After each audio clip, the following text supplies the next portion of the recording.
Your Partner in Success Radio is a free business podcast with host Denise Griffitts. It's all about great stories, conversation, and context to help you move your business and life forward with actionable tips and advice from her guest experts. To listen and subscribe, just find us on iTunes, Google Play, or wherever you consume your podcasts. Good morning and welcome to Your Partner in Success Radio. I am your host, Denise Griffitts, and this podcast is ranked in the top 2% of the most popular podcasts globally, and it's all because of my guests. I am honored and blessed to share time with people who are at the top of their game, and they come here on this podcast willing to help you get you where you want to be in life and in business.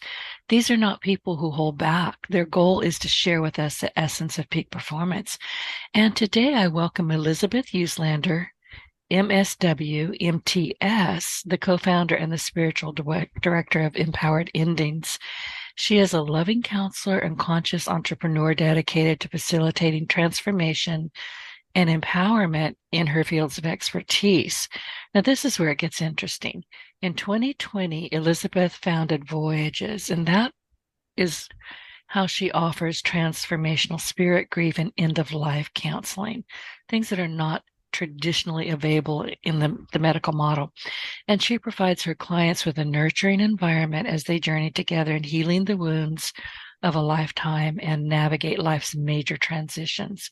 Elizabeth, welcome to Your Partner in Success Radio. It's good to have you here. Thank you, Denise. It's lovely to be talking with you. Well, your husband was here some months ago. It might have even been late last year. So we talked a bit about what it is that y'all doing, but your story is different from his. So can you share a bit about who you are and how you show up in the world? I would love to. Thank you. So as you mentioned, my training and profession is social work and spiritual counseling. And how I came to that was sort of a long and winding road. I grew up on the East Coast and from a really early age was very passionate about community and connections in the community and social services supporting the humanity of other people who didn't necessarily have access to the same opportunities and ways of life that would allow them to live comfortably and be well. So my passion for social services started really young, and I also grew up in a very international, multicultural family and community. So exposure to different ways of thinking, different languages, different ways of living. And through that, and through a sort of long winding career in education and advocacy, nonprofit, government work, I eventually came to this understanding that what I really wanted to do was walk with people on the journey of life in an intimate way, in a therapeutic way, but not necessarily in a clinical way. And so I went to seminary and studied pastoral care, among other things, but decided not to go into the ministry for a variety of reasons. And so then I decided to get a master's in social work. And while I was doing that, I was looking for the intersection of clinical care and spiritual care. And that's how I discovered palliative care and hospice, end-of-life care. And I was really drawn to this field immediately. I felt a strong calling to supporting patients in their journey and especially supporting the families as well. Over the course of the years, I had experienced some pretty profound losses myself. And in particular, my daughter's father, when she was 9 years old, died tragically in a car accident. So the experience of grief was something that I personally had to grapple with and understood really the depths of devastation that could come with that. And I wanted to support people who were dealing with that, who were anticipating it as their loved one was nearing their transition, who were dealing with it during the transition and then afterwards, and who were really struggling to feel grounded and stay connected to the memory of their loved one.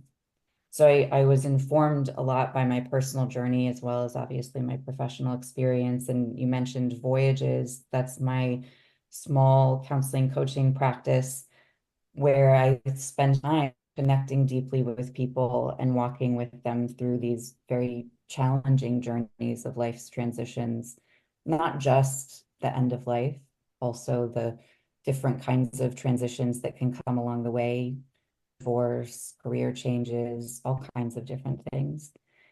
And then in the work in end of life care, I ended up meeting my husband, who you mentioned, he was also a guest on the podcast, and he is a physician of over 35 years. He was an emergency medicine doctor who went into life and end of life care. And over the course of his career in medicine, he identified, as I did, a lot of gaps in the healthcare system. He created a small private practice in geriatric, palliative, and end of life care. And we met shortly thereafter. And our shared passion for providing really high level personalized care for patients and families was immediately obvious. And so we began to partner in this practice and to refine it and develop it. And for the last 7 years, we've been working in partnership as a doctor and doula, basically, supporting people in their journeys and creating a transformational palliative and end-of-life experiences where patients and their families have a level of support that isn't necessarily available in the medical model. And that's the company that you mentioned, Empowered Endings.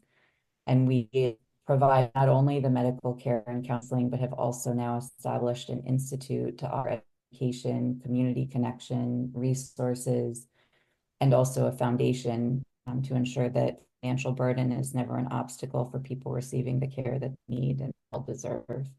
So that's a bit about my story and how I got to where I am and how we kind of came together to bring all of this meaningful service and passionate care to the people who are going through these major transitions in life. And you and I had talked some months ago, and I remember speaking with your husband at the same time. People, we're all going to go. There's no avoiding that. We cannot avoid it. We can, however, manage it, which is your message. And I'll be honest with you, anytime I look at the word hospice, read it, hear it, see it, I flinch. I do. Mhm. And I suspect that I'm not alone in that. I would bet that you are not. I think hospice is often misunderstood. I think in general, our culture doesn't talk a lot about what happens as lives come to a close. As you say, this is something that we are all going to experience. Birth and death are the only two things that everyone will share in experiencing. And it's interesting that we don't spend a lot of time understanding those experiences, what they could be, what they have been. Um, I actually liken a lot of the work that we're doing to the birthing movement, which used to be way back in the day. Birth was a community experience, it was a family experience in home. And then over time, it became a medicalized experience where there was a doctor and a pregnant lady in a hospital, and that was it. No family was around, no holistic option or other kinds of support were available. And then in the birthing movement, that changed. People started to have doulas and midwives supporting the journey, creating holistic experiences and holistic options for not just the mother, but the family. And now there are birthing centers. You can have home births, you can have water births. You can also still have a birth in the hospital. And many people want to, and many people need to. So the idea that there are options now where there used to not be is part of what we're working to facilitate in the end of life world, where people think of hospice and it's just this one thing that people are kind of scared of because they don't know quite what it means when really what people need is the support and the understanding and the resources that are specialized to this journey, which is unique. Every single end of life journey is different from every other end of life journey, and there's no training, there's no specialty experience. If you look at medical school curricula, there isn't an end of life class. There isn't, training in how to take care of patients in hospice. These are things that aren't part of what we learn, and so it makes sense that people are kind of concerned about it, because nobody really talks about it unless they've been through it. And if you haven't been through it, you wouldn't even know necessarily where to begin in exploring it. That's exactly right. And the only reason I'm bringing it up is my mother passed away while she was under hospice care, and so did my brother. He was a double lung transplant. And I have to tell you, I wasn't there. I'm too far away, but my sister was with both of them, and she thought they were wonderful. Hmm. Yeah, she has high praise for hospice in both of those instances. I have a very good friend now who is at end of life, and he's in hospice. He's very pleased with how they care for him. So I don't think it's something to be afraid of. I think my angst comes when I see it's like, oh God, you're gonna die. Well, yeah. So once I get past that thought, I'm saying, of course you are. But I think, and correct me if I'm wrong, I think a lot of people say, oh, well, don't I have to have Medicare to be on hospice? How do I afford this? I think a lot of what just worries people to death is, what's it going to cost me? How can I take care of this? How can I be part of it? There's so many questions. Well, I think you're right. There are tons and tons of questions, and there's really no one place to get all of those answers, which is part of why we're doing what we're doing, is we want to create a clearinghouse for the information that people want and need, so that either if they're planning, they know how to plan, what resources they would like to put in place, and how to communicate those with their loved ones and with their healthcare providers.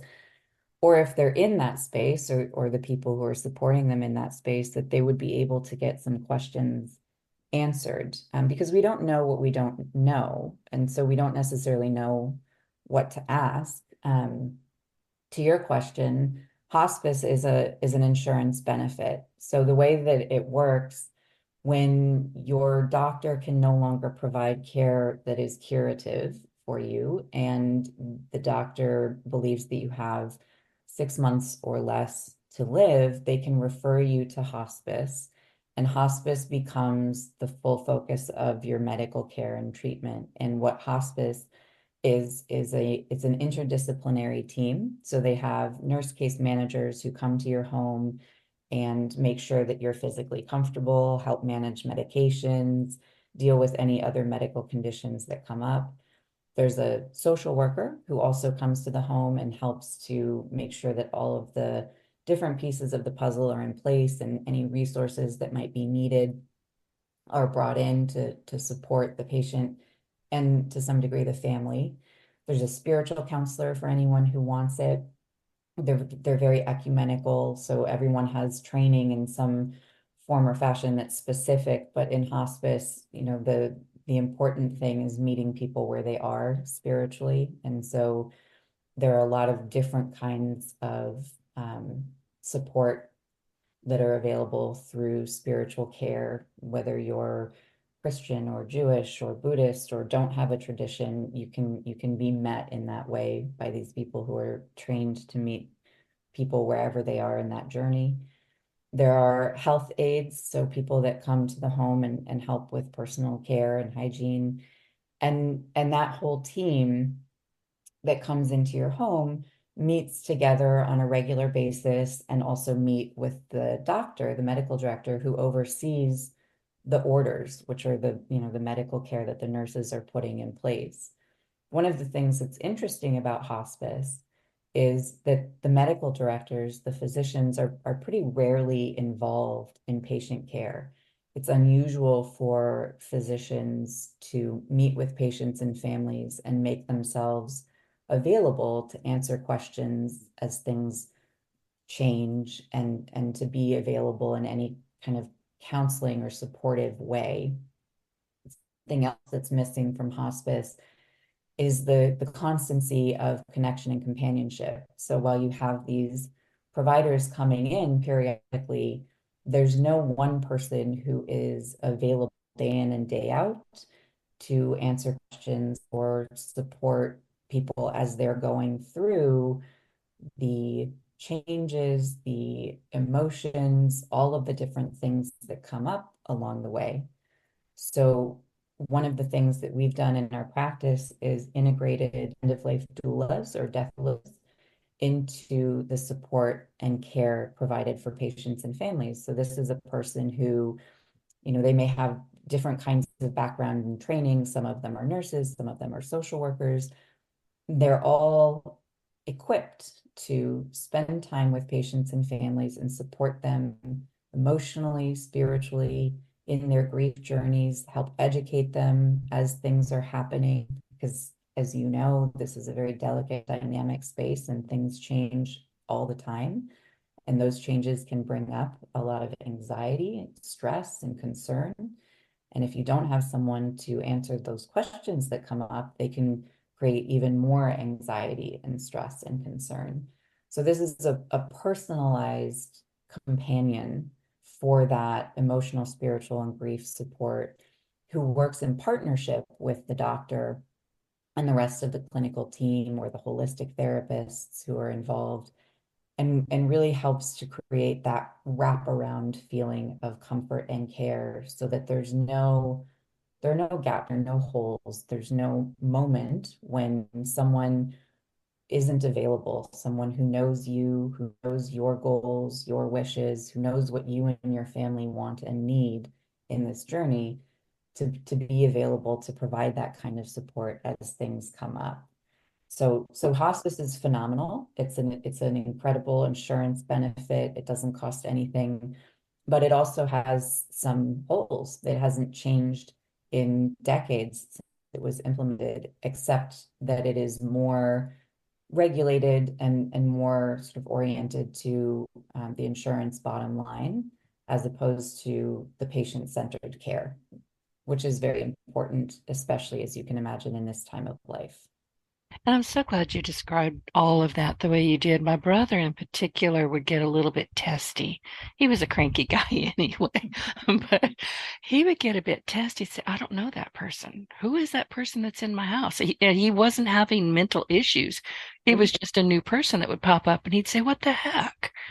Is there any particular reason why I get comfortable with one, you know, provider, nurse? I don't know what it was he was complaining about, but all of a sudden here comes somebody new and he was in a lot of pain.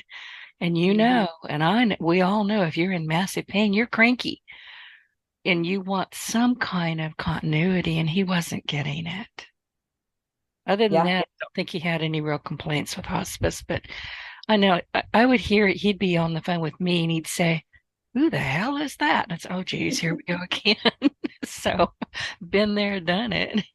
Yeah, it's hard. And that, I mean, if you can imagine, as you describe your brother's experience, it's hard to feel safe when you There you don't go. know. Yeah, when Yeah, you don't yeah. know what's coming. You don't know who's providing the care. You don't know if they know what's important to you.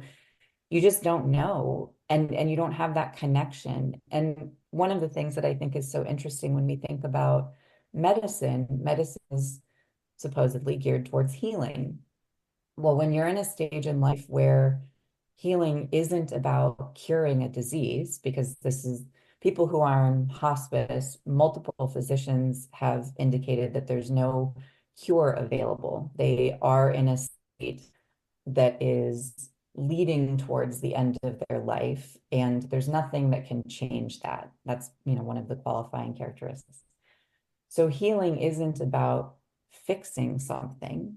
At that point, healing is, and this is really the case all along the journey of life, healing is really about the connection and people feeling safe, feeling seen, feeling heard and held and comfortable in every way, not just physically, but psychologically, emotionally, spiritually, in the family system, all of it. And that's part of, I think, what the intention of hospice was. It's why they have an interdisciplinary team. That's why social workers are involved and spiritual counselors are involved. But the way that it's set up, you don't have that continuity of care. You might have the same nurse as the case manager, but if you have a question in the middle of the night, that nurse who knows you and who knows what you want isn't going to be available.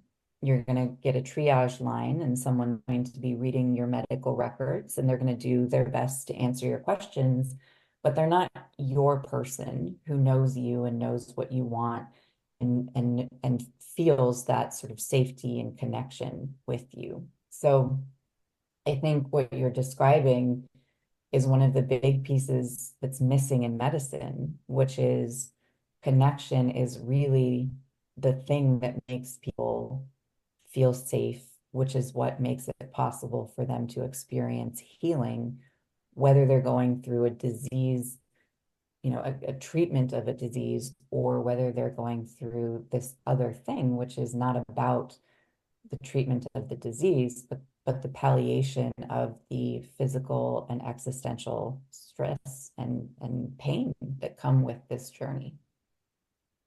I'm so glad you're explaining this because I never thought of it because, my brother's cranky. He was. We come from a very snarky family. So, and he did it really well. We would snark back and forth until we just wore ourselves out and then hang up. We were done. But it's like, okay, I got to go now. But there was a couple of times when he and I could just almost feel the anxiety coming off of him when he was saying, "Who are you? Where did you come from?" Yeah. Listen, I don't know about you. I don't want somebody popping up in my home that I've never invited in, and I don't know who the heck they are. I'm going to get testy. Yeah, I would probably feel the same way. And I think too, a lot of people in this space are in the later stages of life. So I'm imagining that your brother was younger He and was. but when you're in the later stages of life, I think that's even more so the case. There's a home environment that you're used to, that you're accustomed to, and you've been experiencing that environment for a much longer time frame. And the disruption of that can be really uncomfortable and challenging and as you say, create more anxiety as opposed to reduce the anxiety. And that's what it's supposed to be doing. But it's challenging when you have a healthcare system that has a certain way of operating. It's designed to help, but there are ways in which it's not able to personalize the support to meet the nuanced needs of each individual. And I think that's part of the struggle is you can't change the system to support every unique need that is No, going to come up in these no, and that would be irrational to even think that, but still, there has to, and I agree with you, there has to be some continuity. So, Elizabeth, when and how do you suggest people begin planning for their end of life experience? To be honest, I don't think that it's ever too early. I'm in my 40s and I already have a version of my advanced healthcare directive, and I've had conversations with my husband and children about what I would wish for in the event of not being able to communicate for myself. I think one of the things that's valuable about exploring these ideas early in life is that you'll experience changes over time. The things that you value might change, the things that you want might change, the experiences in life that you have may shape new understandings of what's most important and what you want and need. So having the conversations early on helps us to become aware of our values and the things that are most important to us at this time in life, which makes, I think, more accessible those conversations as things change, as you grow, as your health changes, as your relationships change. And then you're not finding yourself at a point of crisis, having never considered what's important to you, having never spoken with your loved ones about what you value and how you would want your care to be managed. So I think having the conversations, even if they're just very light explorations about what it is that you value in terms of your medical care, what it is that you value in terms of how the relationships are managed. For example, would you want to have medicine to maintain physical comfort, or would you want to have less medicine so that you're extremely conscious of your experience? There are some people who would prefer to be out of pain, and some people who would prefer to have a high level of consciousness and lucidity so that they, for spiritual reasons, are experiencing everything that they possibly can. Everybody's got a different way of looking at these journeys. And I think I have a little phrase that I like to use: conversations, not crises. Right? If we start having conversations, we avoid having crises. And it's really a gift to the loved ones who are going to be navigating this journey with us. Because if something happens to me, for example, it would be very hard for my daughter, as an example, to be dealing with potentially losing me and also having to figure out what is most important, what to do, how to do it. There's a lot of emotion that comes with a terminal diagnosis or complex health Denial. problems. There's a Yeah. lot of denial. Yeah, and so having conversations early on help to clear that path a little bit so that everyone is a little bit calmer and clearer when things do happen, and you need to make decisions together, and you already know a bit about what the variables are and how they're prioritized. So I think that's the benefit of starting the conversations early. And as you say, if you start these conversations, it sort of demystifies things a little bit. You mentioned earlier that hospice is something that people, don't know what to think about, or they think it means you're dying. And in a way, that's true. But if you're communicating about these things and learning about them earlier in life, the demystification reduces a lot of the stress and anxiety around it. And the conversations that come up can be really meaningful for the relationships way before any transition into death or an afterlife, whatever it is that people believe, way before any of those things happen. It can be really meaningful for the relationships that are in our lives as we continue to journey together. Exactly. So, Elizabeth, we're talking a lot about how people can approach these conversations. If we've lived long enough, we've all been part of it or tertiary to it. We're aware of it. Do you have any, I don't know, really great stories that you can share where people just said, look, my mom is only 48 years old, but she's failing. How do I how do I talk with her about this? She's in denial. I mean, I know you've got some great stories. Can you share some that are very meaningful to how you operate? Sure. I think that a lot of people think that the conversation is going to be harder than maybe it is. So I'm thinking of one story in particular.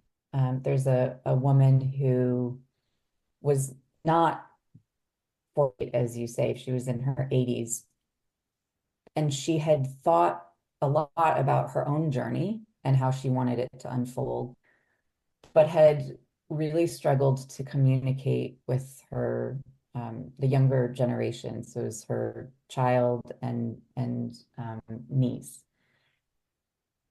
And they wanted to be supportive, but nobody really knew how to talk about what was happening or what they wanted out of the journey. And she was afraid to bring it up because she didn't want to extend her life any longer than she needed to. And she was concerned that that would be really hard for her family to hear. And it was. Her son was a person who, only child, really cherished her, had already lost his father, and they had not talked about what was going to happen when things started to change. So the fear around the conversation created a lot of anxiety, and they actually brought us in to help facilitate the conversation, which made a big difference. And this is something that I would actually encourage people to consider, having support in navigating these conversations, because it's challenging when a lot of emotions come up, to hear each other, to understand what each other is saying. Everybody has their own way of thinking, and so something might be said that someone takes to mean something different than was intended. So having someone facilitate those conversations to help with planning, or just to help communication, can be really powerful, and help keep things connected, as you're going through these conversations. But ultimately, she was able to express to her son and her niece that what she really wanted was, when the time came, to let go, and for her life to come to as comfortable a close as possible. And at first they kind of grappled with it. It was a bit of a struggle to accept that she didn't want to fight anymore. She didn't want to do everything that might be possible to extend her life even just a little bit. It was really challenging to accept that she felt ready, and that she felt that the treatments that were being offered to extend her life just a bit were not worth it, because of the quality of life that she would lose in experiencing those treatments. And I think one of the things that's really hard about these conversations is it's impossible for anyone to know what the person is going through who has a terminal illness, because we've never had that before, right? If you're living, you've not been living with a terminal illness with a short-term prognosis before. There are complex illnesses, there are terminal illnesses that have extended durations, but that short space where you know that your life is coming to a close in the near future is something that you can't know unless you're going through. And so it's really challenging for people to comprehend what the kinds of decisions and experiences their loved ones might be having. And that makes those conversations even harder, because you might think, well, if I were in this position, this is what I would do. And I don't understand why you're doing this other thing. There must be something wrong. Maybe I can fix it. Maybe I can change it. Maybe if you just think about this other way, you would experience it in the way that I would hope you would, or that I would want you to.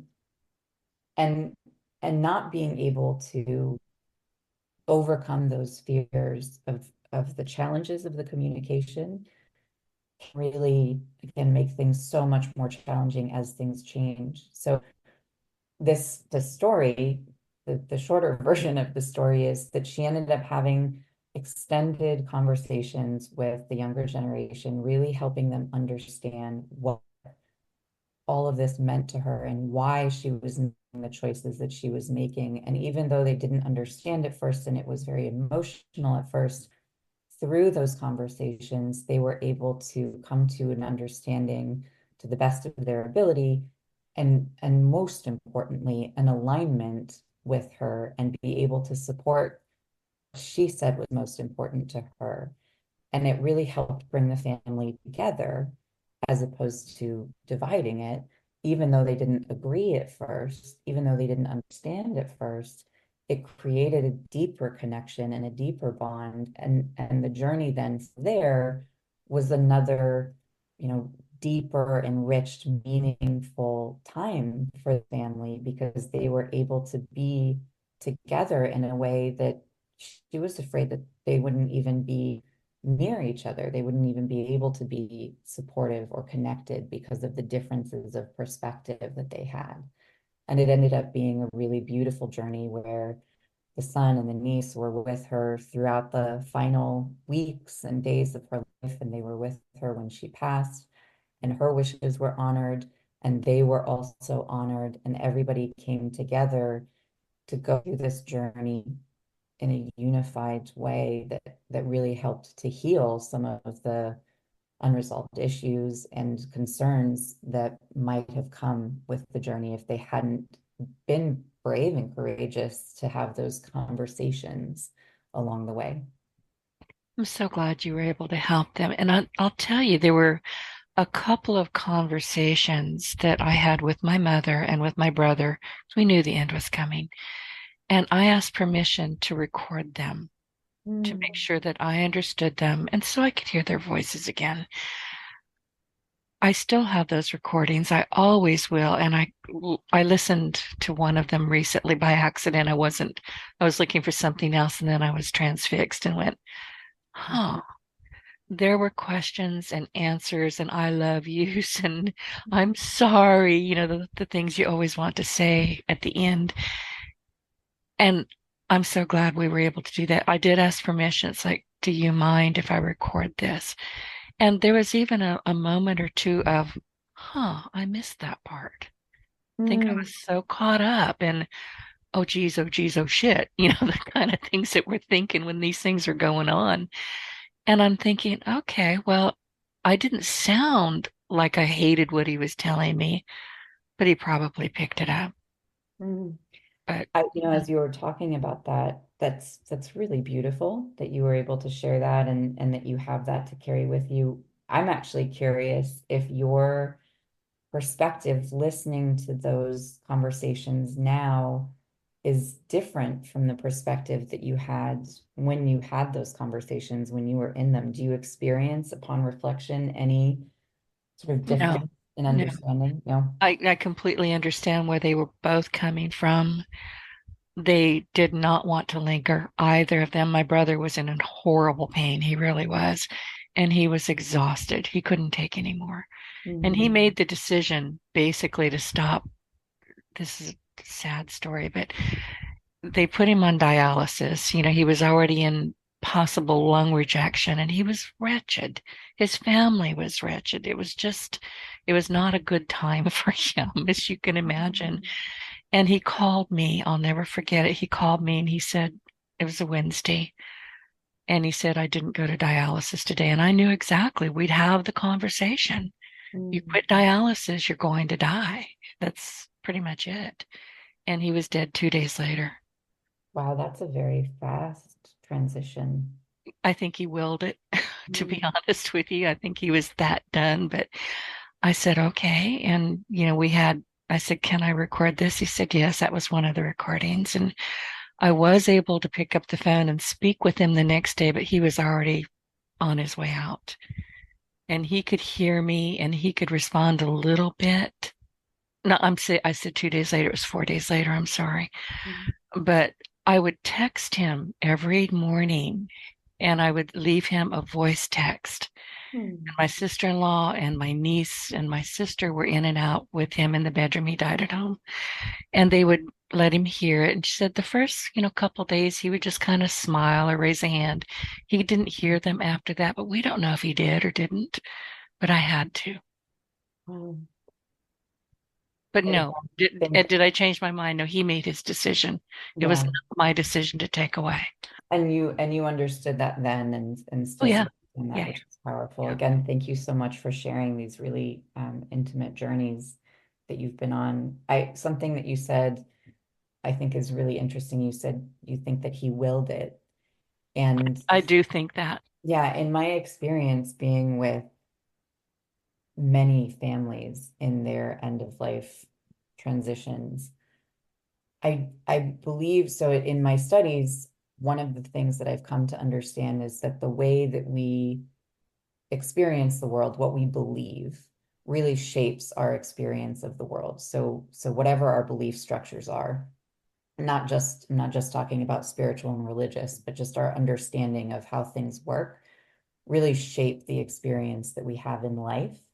And I believe from my experience in end of life and supporting people in their end of life that the same thing is true in end of life, that what we believe is what shapes our experience. And what that means, more practically speaking, or I guess what I've seen that makes me think that is that there are people who are so clear that they're ready on a mental, emotional, spiritual, physical level, and all of their relationships are cleaned up and resolved, and they've said everything that they want to say, and they feel like they've lived a complete life, and they know to some degree where they're going. Like, and it can be different understandings. I've experienced this with people who had really clear religious traditions that guided what they believed. I've experienced it with people who had, there's a woman who had a near-death experience, and she was convinced that she knew what was coming, and she had extraordinary clarity about it. People who have no religious or even medical experience and just have a clarity of what comes next, even if it's ashes to ashes, dust to dust. Those beliefs seem to shape the journey of the transition. They seem to make people a smoother, gentler transition if they have clarity about their life being complete and where they're going. I've seen so many times people with clarity slip away once they've made the decision, it's time, I'm ready, let's go. There's something that I think you're right, that there's an ability to some degree when the body is ready, when the heart is ready, when the mind is ready, when the soul is ready, when the family is ready, to make that transition a smoother and gentler one. And I'm not sure if that's the case, but that's sort of my understanding from what I've observed. And I would like to believe that that's possible. I would like to believe that it's possible to experience clarity and for that clarity to guide a smooth and gentle journey. I think it did with him and my mom as well. I mean, she went very, very quickly. She had probably what was a stroke in her sleep and she was gone the next day. But with my brother, he was done. He was just done. And I'll be honest with you, as cranky as he was, I don't think he cared where he was going, just as long as he didn't hurt anymore. He's like, I'm out of here. But who knows? I mean, who knows? But we did as a family, have the conversations over time because he lived an extra 8 years. This didn't just happen overnight with him. My mom had been ill for quite a while, but we all had the conversations. And I will tell you this, and I'm very proud of my family for this. Not a one of us argued with them. It's like, okay, whatever you want. Okay. That We is didn't something to be argue. proud We of. didn't have any fits over it. We understood that this was their life and their ending, and it was up to them. And all we could do was support it. I think that's a very powerful thing to have experienced, to be in alignment, even if it's not what you prefer, right? Of course, you would want your brother No, to live. Of no. course, you would want to have more time together. But to give him the dignity of having that agency, it's a really powerful gift. From what I understand from supporting people in this journey, the people who are experiencing their end of life and know that they're going to be transitioning, to have the support of their loved ones in whatever their choices are is a very powerful gift, and it offers a sense of empowerment, dignity and agency coming with that, and being able to feel that sense of security, of support, and some small degree of control in an experience that is completely outside of our control. Our bodies are changing. There's nothing we can do about where we're going. Exactly. There's nothing you can do. And I Yeah. think that's what a lot of people, oh, but you have to stay. We love you. No, don't do that. If they're ready to go, let them go. And that can be hard too, because I think there are times, something else that I've witnessed is people who thought that they were ready, but ended up getting a bit more time that they turned out were very grateful for. That the family didn't feel ready, and because of that, they made a choice to, go through a particular kind of treatment. It didn't cure their disease and make them, available for many years to come. But those extra days, weeks, maybe even months gave the family what they needed in terms of coming to grips with what was really happening. And that was a gift in the other direction, right?